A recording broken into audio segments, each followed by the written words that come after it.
I'm sure I'll go upstairs and there won't be one person in the room throughout my demo. Those look even more frightening on a large scale. Now, this goes back to the early 70s. I was doing a design exploration of small objects, boxes, and so on, small containers, and I hit upon the whole idea of doing salt and pepper shakers. And everything was selling well, right up to the point that I started doing these. And I couldn't figure it out. And finally, somebody came over and said, you know, they look like poo, don't you?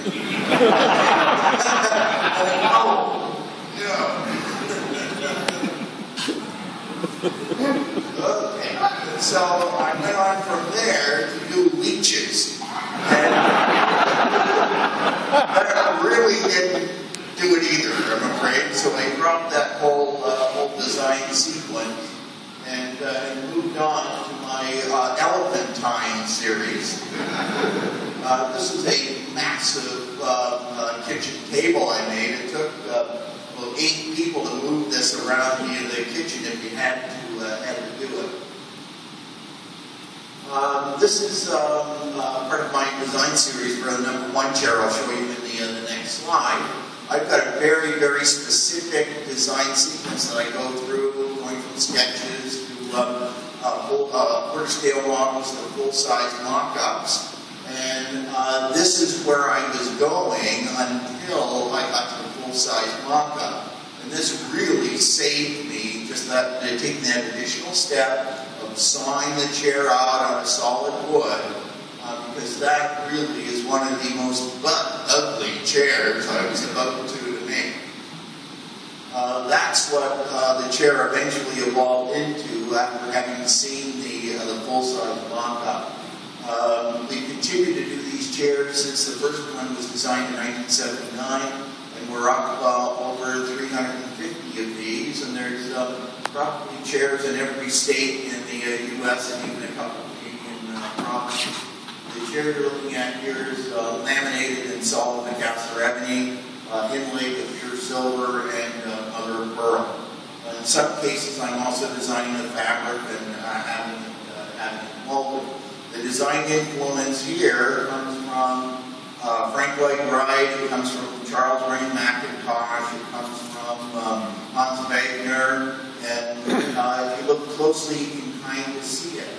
But it's really a blend of all those different design sources, along with a piece of furniture that I saw in upstate New York that was a metal piece of garden furniture that had been welded together by a local welder, and it was really quite crude. But what I was really attracted to was the way the elements joined together in a rather unconventional way.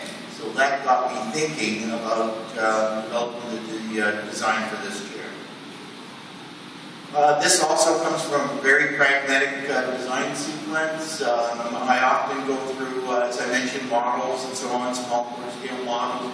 At one point, I had 4 pieces of styrofoam piled up on my workbench, and at one point, I created a cube of these pieces of styrofoam, and then took a magic marker and drew a magic marker line joining the opposing corners of the cube.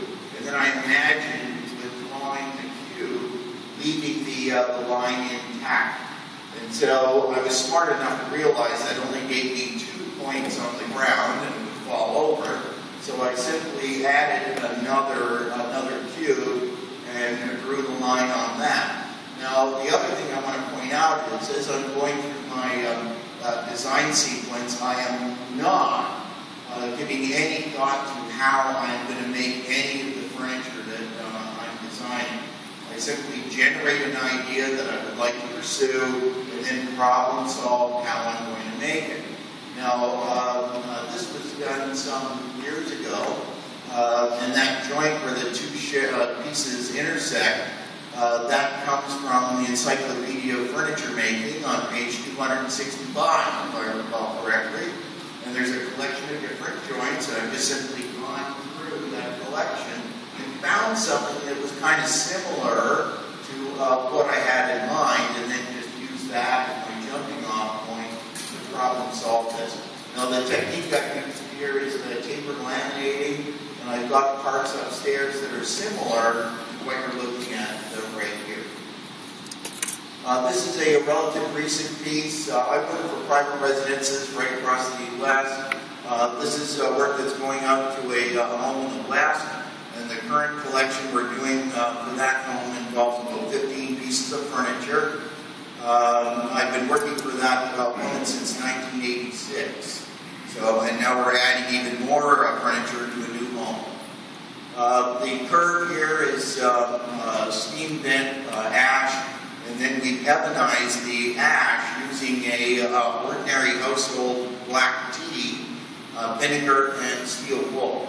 And it gives you this wonderfully transparent dyed surface. This is also going to the home out west.